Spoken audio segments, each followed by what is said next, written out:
Okay, good morning all of you. Now, today we will going to start આપણું ત્રીજું lecture છે body fluid માટેનું. Body ફ્લુઇડમાં હવે આજે આપણે આગળ જઈએ. આઈ એમ શેરિંગ ધ સ્ક્રીન. ધ્યાનથી સાંભળજો બધા.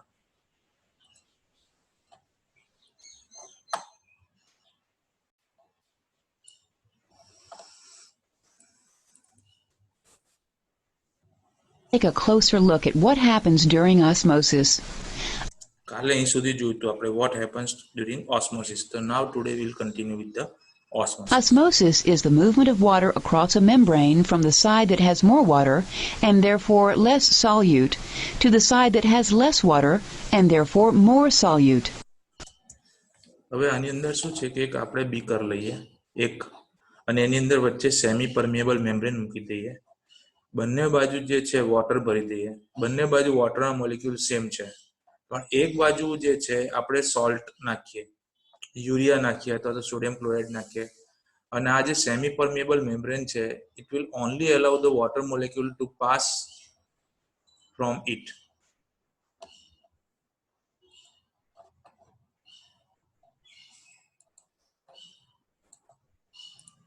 એક મિનિટ હું બંધ કરીને પાછું શેર કરું છું, કારણ કે મારે મીટિંગ લોક કરવી પડશે, બીજા લોકો આવી શકે નહીં એમ. ઓકે, ગમે તે ટાઈમે આવશે તો કઈ મેળ થશે એ લોકોને. ઓકે, તો વોટ ઇઝ ઓસ્મોસિસ તે સમજીએ આપણે. તો એક બીકરની અંદર પાણી લઈએ આપણે અને એમાં વચ્ચે સેમી પરમિએબલ મેમ્બ્રેન મૂકીએ. ખાલી સેમી પરમિએબલ, પરમિએબલ અને નોન પરમિએબલ એવી ત્રણ પ્રકારની મેમ્બ્રેન આવે. પરમિએબલ મીન્સ પરમિટ, મીન્સ એલાઉડ. પરમિએબલ બધું એલાઉ કરે એને શું કહેવાય? પરમિએબલ. નોન પરમિએબલ મીન્સ નોટ એલાઉ, કોઈ પણ મોલેક્યુલને એમાંથી ફિલ્ટર થવા ના દે તો એ નોન પરમિએબલ છે. સેમી પરમિએબલ એટલે અમુકને એલાઉ કરે, અમુકને એલાઉ ના કરે, તો એ સેમી પરમિએબલ છે. તો અહીંયા આપણે સેમી પરમિએબલ મેમ્બ્રેન મૂકી દઈશું. It will only allow the water molecule to pass from it. હવે શું થશે કે એક બાજુ આપણે વોટર આખું પહેલા વોટર મોલેક્યુલ બધા ભરી દીધા, આખું બીકર ભરી દીધું, એમાં વચ્ચે સેમી પરમિએબલ મેમ્બ્રેન મૂકી દીધું. અને એની એક સાઈડ પર આપણે મીઠું નાખીએ અથવા તો કોઈ પણ સોલ્ટ નાખીએ જે વોટર મોલેક્યુલ સાથે બાઇન્ડ થઈ જાય. જે રીતે આપણે જોઈ ગયા કે water is a very good solvent. Solute will bind with the solvent. Sodium chloride છે તો સોડિયમ એ પોઝિટિવ આયન છે, ક્લોરાઇડ નેગેટિવ આયન છે. H2O છે તો H+ અને O-, તો એ જે બાઇન્ડિંગ થાય છે એનાથી શું થાય કે જે ફ્રી H2O મોલેક્યુલ હોય, દાખલા કે એમ સમજો કે બંને બાજુ 100 મોલેક્યુલ H2O ના છે. જ્યારે આપણે પાણી ભરીએ છીએ તો સેમી પરમિએબલ મેમ્બ્રેન વચ્ચે મૂકીએ છીએ તો એની રાઈટ સાઈડ અને લેફ્ટ સાઈડ 100 મોલેક્યુલ છે એ ફ્રી વોટર મોલેક્યુલ છે. અને એની એક બાજુ પર આપણે સોડિયમ ક્લોરાઇડ નાખીએ છીએ તો સોડિયમ ક્લોરાઇડ નાખવાના કારણે 10 મોલેક્યુલ જે છે આ બાજુના વોટરના, એક બાજુના 10 મોલેક્યુલ ફ્રી વોટર મોલેક્યુલ એ સોડિયમ ક્લોરાઇડ સાથે બાઇન્ડ થઈ જાય છે. એટલે ટોટલ 90 મોલેક્યુલ જે છે એ ફ્રી વોટર મોલેક્યુલ એક બાજુ છે અને 10 મોલેક્યુલ જે છે એ બાઇન્ડ થઈ ગયા સોડિયમ ક્લોરાઇડ સાથે. અને એની બીજી બાજુ આપણે સોડિયમ ક્લોરાઇડ નાખતા નથી તો ત્યાં 100 મોલેક્યુલ છે ફ્રી વોટર મોલેક્યુલ. તો બંને વચ્ચે શું થશે? ઇમ્બેલેન્સ. ફ્રી વોટર મોલેક્યુલ બંને બાજુ સ્ટેબલ હોવા જોઈએ. તો બેલેન્સ કરવા માટે જે 100 મોલેક્યુલ ફ્રી આ બાજુ છે એની એક સાઈડ પર છે, ત્યાંથી 5 મોલેક્યુલ આ બાજુ જશે. સેમી પરમિએબલ મેમ્બ્રેન દ્વારા 5 મોલેક્યુલ જે છે એ આ બાજુ જશે. એટલે આ બાજુ જે 90 હતા એના 95 થશે અને આ બાજુ પણ 95 થશે. એટલે બંને બાજુ એક સરખા વોટર મોલેક્યુલ થઈ જશે. This condition is called as homeostasis balance and this is known as osmosis. Water molecule are moving from its higher concentration to its lower concentration to manage the homeostasis. So what is the definition of osmosis? Osmosis is the movement of water across a membrane from the side that has more water to the side that has less water. આ એનો concept છે. Late us C. When there are આ તમે પેલો એનો practical કર્યો હશે, ગ્રેપ્સનો practical, દ્રાક્ષનો practical કર્યો હશે.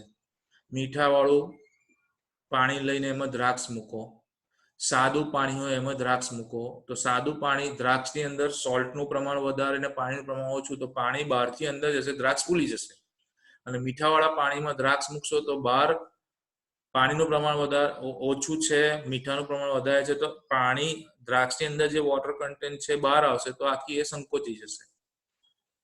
હાઇપરટોનિક, હાઇપોટોનિક અને આઇસોટોનિક એમ 3 પ્રકારના સોલ્યુશન હોય.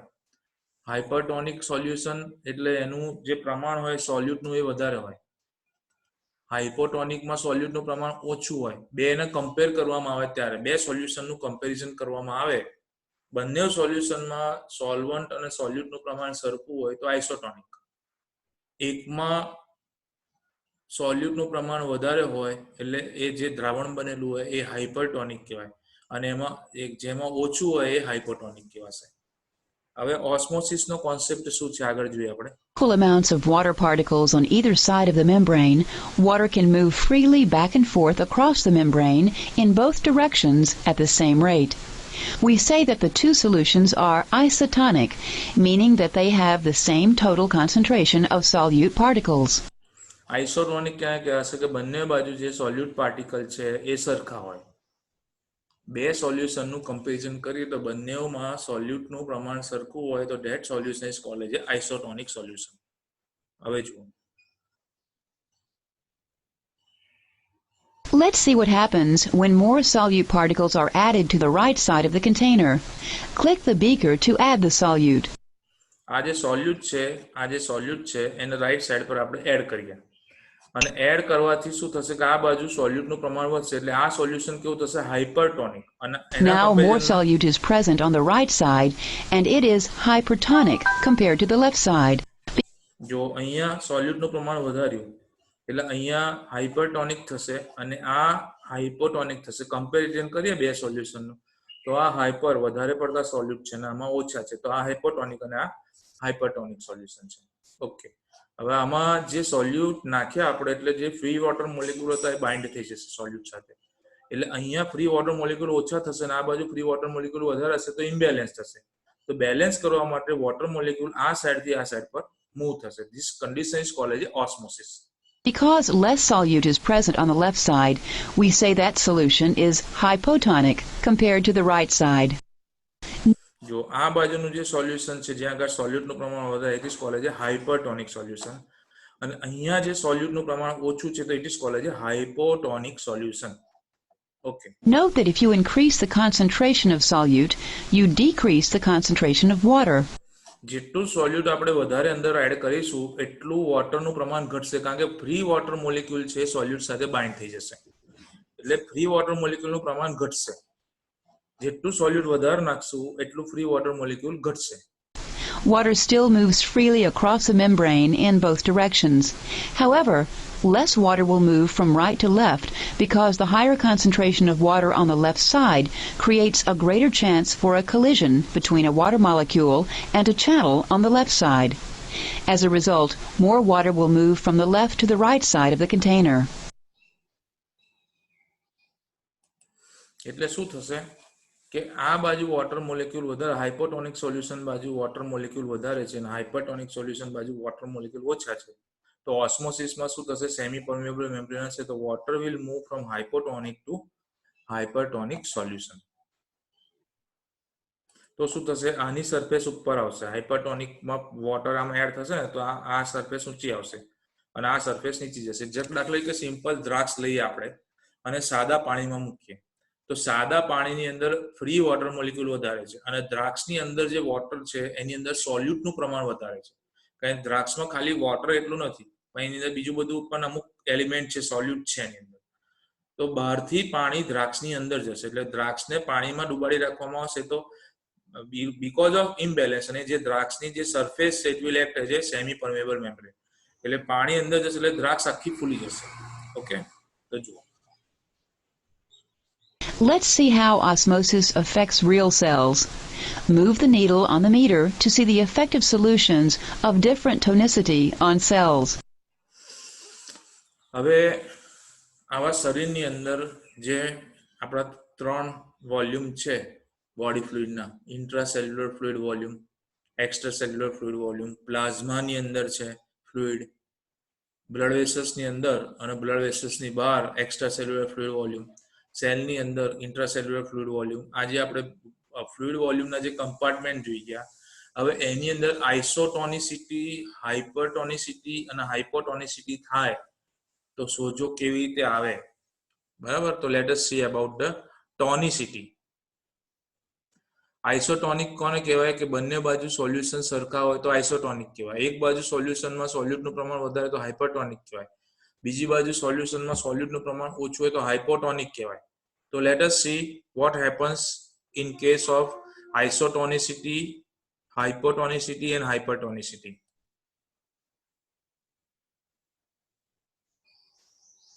In a hypotonic solution, water moves into cells and they expand.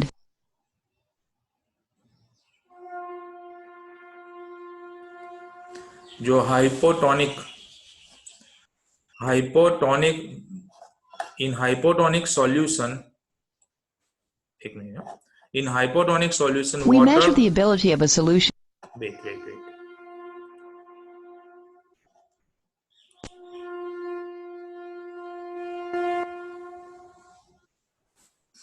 In hypotonic solution, water moves into cell and they expand. Move the needle on the meter to see the effect of solution of different tonicity on the cell. આવા બધા જે cell છે blood વેસલ્સની અંદર, જો હાઇપોટોનિસિટી હોય, હાઇપોટોનિસિટી કોને કહેવાય કે સોલ્યુટનું પ્રમાણ ઓછું ને વોટરનું પ્રમાણ વધારે હોય. તો જો આ પ્લાઝમાની અંદર જે ફ્લુઇડ છે એની અંદર હાઇપોટોનિસિટી હોય તો water will move from outside to inside of the cell, અને સેલ છે ફૂલી જશે અને ફાટી જશે. જેમ દ્રાક્ષ ફૂલી જાય, દ્રાક્ષની બહાર સાદું પાણી એટલે હાઇપોટોનિસિટી, દ્રાક્ષની અંદરનું કન્ટેન્ટ એ હાઇપરટોનિસિટી. તો હાઇપોટોનિસિટીથી વોટર છે હાઇપરટોનિસિટી તરફ જાય. એવી રીતે બ્લડની અંદર જે પ્લાઝમામાં જે બોડી ફ્લુઇડ છે એની અંદર હાઇપોટોનિસિટી હોય એટલે કે સોલ્યુટનું પ્રમાણ ઘટી ગયું હોય તો શું થાય, water will move from outside to inside of the cell અને સેલ વિલ એનલાર્જ, ફૂલી જશે બધા સેલ. હવે હાઇપરટોનિસિટી હોય, સપોઝિંગ આ પ્લાઝમાની અંદર હાઇપરટોનિસિટી છે, એમ સમજો કે આ ફ્લુઇડ જે છે એની અંદર હાઇપરટોનિસિટી, તો સેલની અંદરનું જે વોટર છે બહારની તરફ આવી જશે, તો સેલ બધા સંકોચાઈ જશે. આ જુઓ, in a hypotonic solution water moves into the cell and they expand, and hypertonicity માં water move from the cell into the plasma and cell will collapse. We measure the ability of a solution to cause osmosis in terms of osmotic pressure. આઇસોટોનિસિટી હશે તો સરખું રહેશે બંને બાજુ. સેલની અંદર ને બોડી ફ્લુઇડમાં જે પ્રમાણ છે સરખું, તો અંદર બહાર જવાનો કોઈ સવાલ પેદા થતો, which is expressed in millimeters of mercury, a unit of pressure. The depth. What is osmotic pressure? The ability of the solution to cause osmosis is measured in a term of osmotic pressure. As the water molecule are moving from its higher concentration to its lower concentration, hypotonicity થી hypertonicity તરફ water molecule move થાય, એ જે પ્રેશરથી ધક્કો વાગીને move થાય એ પ્રેશરને કયું pressure કહેવામાં આવશે? ઓન્કોટિક પ્રેશર અથવા તો ઓસ્મોટિક પ્રેશર કહેવામાં આવશે. ઓન્કોટિક પ્રેશર અથવા તો osmotic pressure. The ability of the solution to cause osmosis is measured in the term of osmotic pressure. The definition of osmotic pressure is the external pressure applied to the top of the fluid to prevent osmosis from occurring. The greater the number of solute particles dissolved in solution, the higher the osmotic pressure. Osmotic pressure is defined as the external pressure applied to the top of the fluid to prevent osmosis from occurring. જેટલા સોલ્યુટ વધારે હશે એટલું osmosis ઓછું થશે, જેટલા સોલ્યુટ ઓછા હશે એટલું ઓસ્મોસિસ વધારે. ઓસ્મોસિસની ડેફિનેશન શું જોઈએ આપણે? Water molecules are moving from its higher concentration to its lower concentration. એટલે ફ્રી વોટર મોલેક્યુલ વધારે હોય તો બેલેન્સ કરવા માટે મૂવ થાય, પણ જો ફ્રી વોટર મોલેક્યુલ ઓછા કરવા માટે શું કરવું પડે? સોલ્યુટ અંદર વધારે હોવા જોઈએ. તો જેટલા સોલ્યુટ વધારે હોય એટલા ફ્રી વોટર મોલેક્યુલ ઓછા હોય એટલે ફ્રી વોટર મોલેક્યુલ મૂવ થાય નહીં. તો અહીંયા શું લખ્યું છે? Osmotic pressure is defined as the external pressure applied to the top of the fluid to prevent osmosis from occurring. અને એ ઓસ્મોસિસ એટલે વોટર મોલિક્યુલની મૂવમેન્ટ ના થાય. ઓસ્મોટિક પ્રેશર એટલે શું છે કે ધક્કો મારી નીકળી જાય, વોટર મૂવ થઈ જાય. જેટલું ઓસ્મોટિક પ્રેશર વધારે, ઇન્ક્રીઝ ઓસ્મોટિક પ્રેશરના કારણે શું થશે જુઓ. To find out more about colloid osmotic pressure, click here. The greater the number of solute particles dissolved in a solution, the higher the osmotic pressure. એટલે ખેંચી લાવશે વોટરને. બંને બાજુ સમજો, એક બાજુ હાઇપરટોનિસિટી ને એક બાજુ હાઇપોટોનિસિટી. The water molecule move from its hypotonicity towards the hypertonicity. એટલે જેટલા સોલ્યુટ વધારે હશે એટલું પાણી અંદર તરફ ખેંચાશે. દાખલા કે એમ સમજો કે પ્લાઝમા પ્રોટીન, જે તમારો ટોપિક ચાલી ગયો, સીરમ આલ્બ્યુમિન, સીરમ ગ્લોબ્યુલિન અને ફાઇબ્રિનોજન. તો આ જે છે પ્રોટીન એક કોલોઇડલ સબસ્ટન્સ છે. બ્લડની અંદર પ્લાઝમામાં જે પ્રોટીન છે કોલોઇડલ સબસ્ટન્સ છે. તો એ ડિઝોલ્વ થયેલા છે પ્રોટીન, પણ એના કારણે શું થશે કે આ સોલ્યુટ છે અને એ વોટરની સાથે બાઇન્ડ થયેલું છે, એટલે હાઇપરટોનિસિટી છે, જેના કારણે જે આ બ્લડ વેસલ્સ છે એની બહાર જે ફ્લુઇડ છે એમાંથી વોટર અંદર તરફ આવશે. કોના કારણે આવશે? પ્લાઝમા પ્રોટીનના કારણે. બ્લડની અંદર જે પ્લાઝમા છે એમાં જે પ્લાઝમા પ્રોટીન છે એ કોલોઇડલ ઓસ્મોટિક પ્રેશર ક્રિએટ કરશે, જેના કારણે આ પેરિફેરલ ટિશ્યુ, બ્લડ વેસલ્સની બહારની જે ટિશ્યુ છે એમાં જે ફ્લુઇડ છે એ અહીંથી અંદર તરફ આવશે, જેના કારણે પેરિફેરલ ટિશ્યુની અંદર ફ્લુઇડનો ભરાવો નહીં થાય, જેથી સોજો નહીં આવે. હાથમાં, પગમાં, આંખોની નીચે, મોઢા પર સોજો નહીં આવે.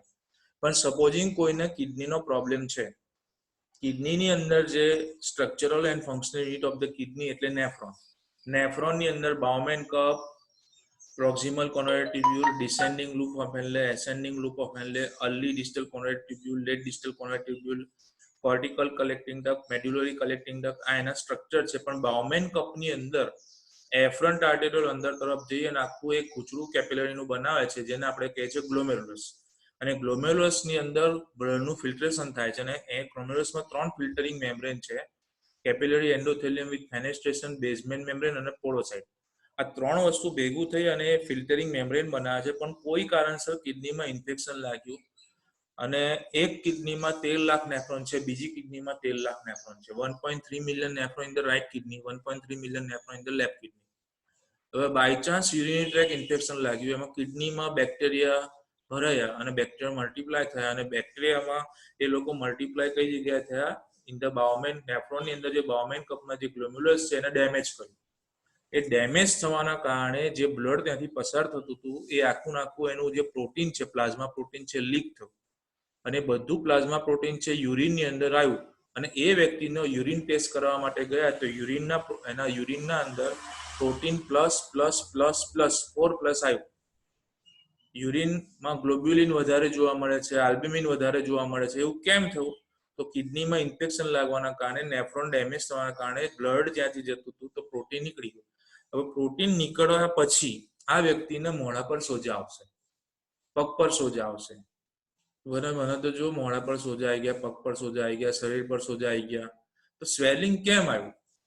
તો ફ્લુઇડ લીક થયું બ્લડ વેસલ્સની અંદર. કેમ લીક થયું ફ્લુઇડ? કારણ કે પ્રોટીન છે એ બ્લડમાંથી પ્લાઝમામાંથી ઓછું થઈ ગયું. બ્લડ અને પ્લાઝમામાંથી પ્રોટીન ઓછું થાય તો અહીંયા પાછું જે હાઇપરટોનિસિટીનો જે કોન્સેપ્ટ છે લાગુ પડશે. કારણ કે જે બ્લડમાં, પ્લાઝમામાં જે પ્રોટીનનું પ્રમાણ છે એનો જે રેશિયો છે, આલ્બ્યુમિન ગ્લોબ્યુલિનનો રેશિયો 2:1 છે. એ ઘટ્યો એકદમ, કારણ કે loss of protein from the urine. એના કારણે બ્લડમાં પ્રોટીનનું પ્રમાણ ઘટવાના કારણે આ હાઇપરટોનિક જે સોલ્યુશન હતું બ્લડની અંદરનું એ હાઇપોટોનિક થયું. એટલે શું થશે કે બહાર બ્લડ વેસલ્સની બહારની જે પેરિફેરલ ટિશ્યુ છે તો ફ્લુઇડ લિક્વિડ જે છે પ્રોટીનના કારણે અંદર તરફ ખેંચાઈ આવતું હતું. એના લીધે સ્વેલિંગ નહોતું આવતું. પણ પ્રોટીન ઓછું થવાના કારણે આ જે ફ્લુઇડ છે એ બ્લડ વેસલ્સમાંથી પેરિફેરલ ટિશ્યુમાં આવશે, જેના કારણે ત્યાં આગળ શું થશે? સ્વેલિંગ એટલે કે સોજો આવશે. એટલે સોજો આવવા પાછળનો જે મેઇન પોઝિટિવ ફેક્ટર છે એ આ ઓસ્મોટિક પ્રેશર છે. જેટલું સોલ્યુટ વધારે એટલું ઓસ્મોટિક પ્રેશર વધારે, એટલે એ વોટરને અંદર તરફ ખેંચી લાવે. Okay, late us C. Here we see a patient ready to receive an intravenous solution. Normally, patients are given an isotonic IV solution. In this patient, the hypertonic and hypotonic IVs are contraindicated. Let's see what happens to this patient's blood cells when each IV is given. Click each IV bag to see what happens. હવે આ એક અહીં બતાવે છે, એક patient છે, એને fluid આપણે ચડાવીએ છીએ. પ્લાઝમા એક્સપાન્ડર કહેવાય એને. પ્લાઝમા એક્સપાન્ડર એટલે શું? આઈવી ફ્લુઇડ, ઇન્ટ્રાવિનસ ફ્લુઇડ. બોડી ફ્લુઇડ છે, એ બોડી ફ્લુઇડ શરીરમાંથી ઓછું થાય, ઝાડા, ઉલટી, તાવ, આમાં ઘણાની અંદર ખાવાનું ખાધું ના હોય તો બોડી ફ્લુઇડ ઓછું થઈ ગયું હોય, ઓરલ કેવિટી કામ કરતી ના હોય, ડાયજેસ્ટિવ સિસ્ટમ બરાબર કામ કરતી ના હોય, એન્ઝાઇમ બધા, તાવ ખૂબ આવ્યો હોય, એન્ઝાઇમ બધા વર્ક કરતા ના હોય અને ડાયજેસ્ટિવ સિસ્ટમ બરાબર કામ કરતી ના હોય, એબ્સોર્પ્શન થતું ના હોય, તો એ સમયે આપણે ઓરલ કેવિટી દ્વારા દવા આપવા કરતા બીજો રૂટ ચાલુ કરીએ, that is called as intravenous route. એટલે વેઇનની અંદર ઇન્જેક્શન મારી સીધું બ્લડની અંદર જ આપણે ફ્લુઇડ ઇન્જેક્ટ કરવાનું, ફ્લુઇડ અંદર જવા દેવાનું. હવે ફ્લુઇડ અંદર જે જવા દે તો બોડી ફ્લુઇડના કમ્પાર્ટમેન્ટ 3 જ છે, સેલની અંદર એટલે ઇન્ટ્રાસેલ્યુલર, સેલની બહાર એક્સ્ટ્રા સેલ્યુલર અને બ્લડની પ્લાઝમાની અંદર. એટલે પછી મેનેજ થઈ જાય અંદર જે ફ્લુઇડ આપણે જવા દઈએ એટલે. તો હવે સપોઝિંગ એમ સમજો કે આ વ્યક્તિ જે છે એના એક આઈવી ઇન્ટ્રાવિનસ એટલે વેનની અંદર ઇન્જેક્શન માર્યું છે આપણે, અને એની સાથે આ બોટલો છે, એ બોટલની અંદર 3 પ્રકારના ફ્લુઇડ ભરેલા છે. એક જે છે આઇસોટોનિક સોલ્યુશન છે, એક છે હાઇપરટોનિક સોલ્યુશન છે, અને એક છે હાઇપોટોનિક સોલ્યુશન છે. હવે આ સોલ્યુશન આપણે આ વ્યક્તિને ત્રણેય સોલ્યુશન ચડાવીને જોઈએ તો એની અસર એના બોડીની અંદર જે બ્લડ સેલ છે અથવા બોડીના સેલ છે એના પર શું અસર થાય. એટલે ફ્લુઇડ ચડાવતા પહેલા બી આ બધી વસ્તુઓ મગજમાં ક્લિયર રાખવી જરૂરી છે. બોટલ એમને એમ ચડાવવાય નહીં. બોટલ ચડાવવો બહુ ઇઝી વસ્તુ છે. બોટલ ચડાવો કે લીંબુનું શરબત પીવો બધું હરખી જ વાત છે. સમજો વ્યક્તિ હેલ્ધી હોય ને એને ખાલી તમે 2 ગ્લાસ લીંબુનું શરબત પીવડાવો તો એક બોટલ ચડાવ્યો એના પ્રમાણેનું છે. કારણ કે ડીએનએસ ચડાવ્યો, ડીએનએસ ડેક્સ્ટ્રોઝ, નોર્મલ, સલાઇન. ડેક્સ્ટ્રોઝ એ સુગર છે, નોર્મલ સલાઇન એટલે સોડિયમ ક્લોરાઇડનું સોલ્યુશન 500 ml નું છે. હવે આપણે ત્યાં કોઈ મહેમાન આવ્યા તો મહેમાનને આપણે શું કહે, લીંબુનું શરબત બનાવીને પીવડાવો ચલો, તો એક ગ્લાસ આપણો જે હોય એ 200 થી 250 ml નો હોય ગ્લાસ. એ વ્યક્તિ હેલ્ધી છે, આપણે ત્યાં બહારથી તાપમાંથી ચાલીને આવ્યો છે, ચલો લીંબુનું શરબત આપો, એક ગ્લાસ પી લીધું, બીજો ગ્લાસ લાવો એમના માટે બીજો ગ્લાસ આપો, ચલો બહુ તરસ લાગી છે 2 ગ્લાસ આપો. તો 2 ગ્લાસ તમે પાણી એને પીવડાવશો એટલે 250 500 ml ગયું અંદર. એ 500 ml ઓરલ કેવિટીમાંથી, ઇસોફેગસમાં થઈ, સ્મોલ ઇન્ટેસ્ટાઇનમાં થઈ, ડ્યુરિનમમાં થઈ અને ઇન્ટેસ્ટાઇનમાંથી એબ્સોર્બ થઈ જશે અને બ્લડના પ્લાઝમામાં આવી જશે. તો શું આવશે એની અંદર? સોડિયમ ક્લોરાઇડ આવશે. Sodium positive ion, chloride negative ion, cation અને એનાયન આયન. બીજું વોટર આવ્યું અંદર. અને ત્રીજું આપણે ઓલરેડી જે મોરસ નાખી છે અંદર લીંબુનું શરબત બનાવવા માટે, એ શું નીકળશે એની અંદર? ગ્લુકોઝ. ડેક્સ્ટ્રોસ ડીએનએસ ની અંદરથી પણ ગ્લુકોઝ મળવાનું છે એને. અને આ જે કેન સુગર છે, આપણી જે મોરસ છે કેન સુગરમાંથી બનેલી છે, તો એની અંદરથી પણ આપણને ગ્લુકોઝ મળવાનું છે. એટલે સેમ વસ્તુ જ છે એક બોટલ, પણ બોટલ થ્રુ શું છે કે બીજા કોઈ ઇન્જેક્ટેબલ મટીરિયલ આપણે નાખવા હોય, એટલે કોઈ એન્ટીબાયોટિક છે, વિટામિન છે, તે નાખી શકાય. પણ આ વસ્તુ ક્યારે યુઝ કરવાની હોય કે જ્યારે પેશન્ટ ઇમોબિલાઇઝ હોય, હોસ્પિટલાઇઝ હોય, ઓરલ કેવિટી બંધ થઈ ગયું હોય, જીઆઈટી બરાબર કામ કરતું ના હોય. ખાલી બોટલો ચડાવવાના ના હોય. પણ ઘણી વાર તો મેં એવું સાંભળ્યું છે કે ભાઈ નાકની અંદર પોલિપ થયું તોય બોટલ ચડાવે, ખરજવું થયું તોય બોટલ ચડાવે, સહેજ માથું દુખતું હોય તોય બોટલ ચડાવે, કારણ કે બોટલ ચડાવ્યો છે. બોટલ ચાલે છે, બોટલ. એટલે બોટલનું લોકોને બી, ઘણા લોકોના મગજમાં એવા એમ છે કે બોટલ ચડાવે તો જ સારું થાય. હવે બોટલ ચડાવ્યો તો લોકો જોવા આવે કે બેન તો બાટલા ચડે છે, બાટલા તો બહુ બીમાર થઈ ગયો છે, બાટલા ચડાયા છે. એવી બધી આ ખોટા શું કહેવાય એને, વધારે પડતું વધારે વિચારવું, ખોટું વિચારવું એ ખોટી વસ્તુ છે. એક બોટલ ચડાવો એટલે સિમ્પલ 2 ગ્લાસ શરબત પીએ ને એટલી જ વસ્તુ છે. એ સિમ્પલ ઓરલ કેવિટી થી બી પ્લાઝમા એક્સપાન્ડર એ એક્સપાન્ડ થવાનું છે. પાણી પીવો તમે અને અંદર શરબત પીવો તો એ એક્સપાન્ડ થવાનું જ છે. જો તમારા બોડીની અંદર જીઆઈટી બધું કામ કરતું હોય, હવે એવી બીમારી થઈ ગઈ છે કે જ્યારે તમારી ગેસ્ટ્રોઇન્ટેસ્ટિનલ ટ્રેક કામ નથી કરતી, તમારા એન્ઝાઇમ છે વર્ક નથી કરતા, તમે પથારીવશ થઈ ગયા છે, બહુ હાઈ ગ્રેડ ફીવર છે, આવી બધી કન્ડિશનમાં ઓરલ કેવિટીનો યુઝ નહીં કરતા તમે એને હોસ્પિટલાઇઝ કરીને આઈવી ફ્લુઇડ દ્વારા દવા જવા દો, ઇન્ટ્રાવિનસ ફ્લુઇડ ચડાવી દો એટલે બ્લડમાં ડાયરેક્ટ એ ફ્લુઇડ ડાયરેક્ટ જશે બ્લડમાં. જોડે બી કોમ્પ્લેક્સ આપો, સાથે એન્ટીબાયોટિક આપો કોઈ ઇન્ફેક્શન લાગેલું છે તો. એ રીતે કોઈ બી એન્ટી મેલેરિયલ એન્ટીબાયોટિક કે જે જરૂરિયાત પ્રમાણે જે બીમારી પ્રમાણે દવા આપો તો એને શું છે કે એ હરખું અંદર થઈ જશે બધું સેટઅપ. અને એન્ઝાઇમ બી કોમ્પ્લેક્સ આપો એટલે બધા એન્ઝાઇમ પાછા નવા જનરેટ થઈ જશે. અને દાખલા કે ઓરલ કેવિટીથી આપીશું તો એન્ઝાઇમ કદાચ ડેવલપ ના બી થાય, એબ્સોર્પ્શન ના થાય વિટામિનનું, બધી પોસિબિલિટી છે. એટલે બીજો સીધો રસ્તો શું થઈ જાય કે ઇન્ટ્રાવિનસ ડાયરેક્ટ બ્લડની અંદર જ આપો. કારણ કે આ જે બી ફૂડ આપણે ખાઈશું એ વિટામિન 5 ઘટકો એની અંદર છે: કાર્બોહાઈડ્રેટ, પ્રોટીન, ફેટ, વિટામિન અને મિનરલ્સ. એ ઓરલ કેવિટીમાંથી એ આખી જે સિસ્ટમ છે ડાયજેસ્ટિવ સિસ્ટમ, એ બધું એના ટુકડા કરીને સીધું એબ્સોર્બ થઈને બ્લડમાં જ જવાનું છે છેલ્લે, અને બ્લડ માથાથી પગ સુધી ફરવાનું છે. તો આ બધું રેડીમેડ વસ્તુ બહાર આપણે ઇન્ટ્રાવિનસ ફ્લુઇડની અંદર વેઇન એક ફ્લુઇડ બોટલ તૈયાર કરી દો અને સીધું વેઇન થ્રુ સીધું બ્લડમાં જ નાખો. એટલે ઓરલ કેવિટી નાખી અને બાયપાસ કરો, જીઆઈટી ગેસ્ટ્રોઇન્ટેસ્ટાઇનલ ટ્રેકને બાયપાસ કરો. એને કહેવાય બોટલ ચડાવવા. હવે આ બોટલ ચડાવવાની અંદર આ એક પેશન્ટ છે અહીં આગળ, એને 3 સોલ્યુશન આપણે ચડાવીએ તો હાઇપરટોનિક સોલ્યુશન ચડાવી દઈએ, એનું જે ફ્લુઇડ છે એના કરતા વધારે સોલ્યુટ વાળું ચડાવીએ તો શું થાય, આઇસોટોનિક ચડાવીએ તો શું થાય, અને હાઇપોટોનિક ચડાવીએ તો, અને કઈ કઈ કન્ડિશનમાં ચડાવવું પડે એ બી સમજી રાખો. If we put a red blood cell in a hypotonic solution, what will happen to it?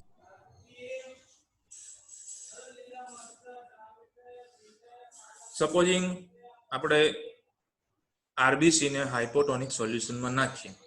હાઇપોટોનિક solution એટલે જેમાં સોલ્યુટ ઓછા છે, સાદા પાણી જેવું સમજો. એને આરબીસી, એમાં આરબીસી એટલે દ્રાક્ષ સાદીને આપણે પાણીમાં સાદા પાણી નાખીએ તો શું થાય, બહારથી પાણી અંદર જાય. એમ આ હાઇપોટોનિકમાં આ સેલનું શું થશે, મોટો થઈ જશે સેલ, બહારથી પાણી અંદર જતું રહેશે. હાઇપોટોનિક સોલ્યુશન છે તો if we put a red blood cell in a hypotonic solution, what will happen to it? 3 question પૂછાય. It will shrink, એટલે સંકોચાઈ જશે. It will expand, the volume will remain constant. શું થાય આની અંદર? Generally it will going to expand. Remember that osmosis will occur if a cell is placed in a solution that has a lower solute concentration. Correct. The cell will expand. પહેલો answer wrong છે, પણ right answer કહો છે cell will going to expand. Shrink નહીં થાય. શું થશે, બહારથી પાણી અંદર જશે એટલે સેલ આખો ફૂલી જશે. Too much water enters the cell, it could eventually undergo hemolysis or break open. When a cell અને જ્યારે સેલ ફૂલી જાય તો પોસિબિલિટી શું છે કે સેલ આખો એનલાર્જ થઈને ફાટી જાય. The cell will expand. If too much water enter inside the cell, eventually it could go under hemolysis. Breakdown of RBC is called as hemolysis. Breakdown of cell is called as hemolysis. This is why hypotonic IV solution are only used in a specific clinical condition. અમુક બીમારીઓની અંદર જ હાઇપોટોનિક ઇન્ટ્રાવિનસ fluid અપાય, બાકી fluid અપાય નહીં. નહીં તો શું થશે, આ બધા બોડીના આરબીસી છે ને બધા ફૂલીને ફાટી જશે અને મોટી મુશ્કેલી સર્જાશે વ્યક્તિને. is placed in a more dilute. શું થાય If we put a red blood જો આ રીતે હાઇપોટોનિક સોલ્યુશન એના શરીરમાં ગયું ને, અંદર આ વેનમાં ઇન્જેક્શન મારેલું, આ વેન છે ઇન્ટ્રાવિનસ, તો એ જેવું હાઇપોટોનિક સોલ્યુશન ગયું ને તો ફટ દઈને ફ્લુઇડ જે છે આરબીસી લઈ લેશે અંદર વોટર, તો આરબીસી ફૂલી જશે ને એ ફાટી જશે. cell in an isotonic solution, what will happen to it? If the solution is isotonic to the solution inside the red blood cell, જો આઇસોટોનિક એટલે જે આરબીસીમાં જેટલું સોલ્યુશનનું પ્રમાણ છે એટલું સોલ્યુશનનું પ્રમાણ બહાર આપણા આઈવી ફ્લુઇડમાં છે, તો ડેફિનેટલી બંને બાજુ સોલ્યુટનું પ્રમાણ સરખું હશે તો કોઈ એક્સચેન્જ થવાનો કોઈ સવાલ ઊભો થતો નથી. એટલે આઇસોટોનિક સોલ્યુશન આપવું પડે તો nothing will happen, the volume remain constant. એ સંકોચાઈ બી નહીં જાય અને એક્સપાન્ડ પણ નહીં થાય, વોલ્યુમ રિમેન કોન્સ્ટન્ટ. કારણ કે મોલેક્યુલની મુવમેન્ટ નહીં થાય, સેલ અંદર બહાર કશું મુવમેન્ટ થઈ શકે નહીં, કારણ કે બંને બાજુ વોલ્યુમ સેમ છે, સોલ્યુટનું પ્રમાણ સેમ છે. then there should be no net movement in or out of the cell, and the volume of the cell should remain constant. If the solution is isotonic to the solution inside the red blood cell, then there should be no net movement in or out of the cell, and the volume of the cell should remain constant. કોઈ inside outside movement થાય જ નહીં, volume કેવું રહેશે, constant. એટલે generally આઇસોટોનિક solution અપાય. Correct. The volume of the red blood cell will remain constant because the solute concentrations are equal on both sides of the membrane.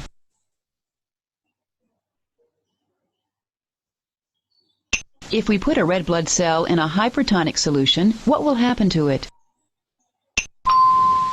હવે ત્રીજી કન્ડિશન કે સપોઝિંગ આપણે હાઇપરટોનિક સોલ્યુશન પેશન્ટને ચડાવીએ તો શું થશે? હાઇપરટોનિક સોલ્યુશન એટલે જેમાં સોલ્યુટનું પ્રમાણ વધારે છે. તો આરબીસી માંથી વોટર કન્ટેન્ટ બહાર નીકળીને આ સોલ્યુશન તરફ આવી જશે. તો આરબીસી સંકોચાઈ જશે બધા. Correct. The cell will shrink or crenate because more water hits water channels in the membrane on the inside of the cell than on the outside of the cell. There is a net flow of water out of the cell that causes the cell to shrink. The cell will shrink or crenate. એનું બીજું નામ છે crenate. There is a net flow of water out of the cell and that causes the cell to shrink. This is why hypertonic IV solutions are only used in a specific clinical situation. અમુક બીમારીઓમાં બંને solution વપરાય, હાઇપરટોનિક અને હાઇપોટોનિક. પણ generally commonly કયું solution વપરાશે? આઇસોટોનિક solution વપરાશે. Specific clinical કન્ડિશનમાં જ આ બંને વપરાશે. This is why hypertonic IV solutions are only used in specific clinical situations.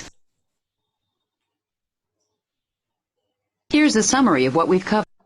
તો અહીંયા હવે આપણી પાસે 2 મિનિટનો ટાઈમ બાકી છે. સમરી એક વખત ફટાફટ જોઈ લઈએ. Fluids are composed of water and all the substances or solutes dissolved in the water in the body.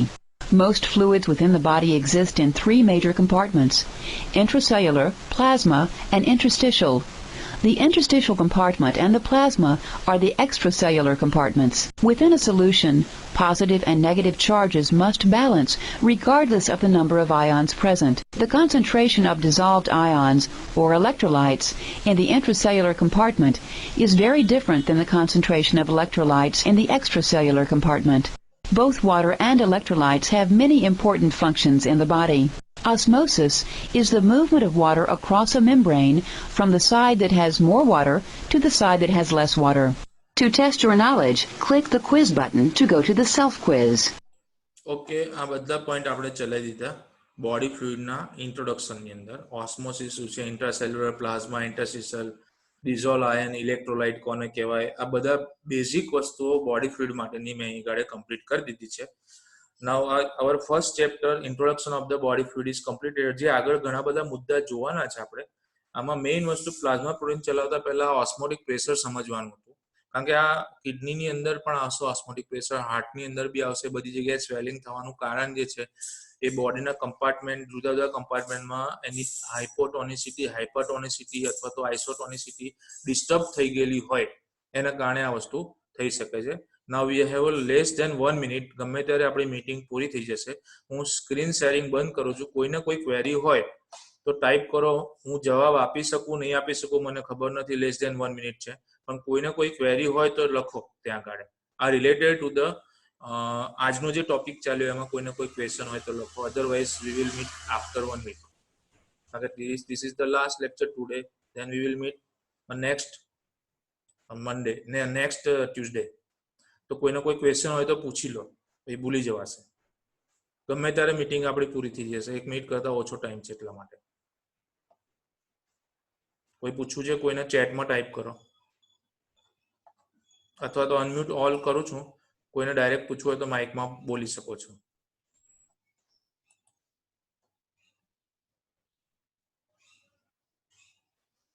I hope તમને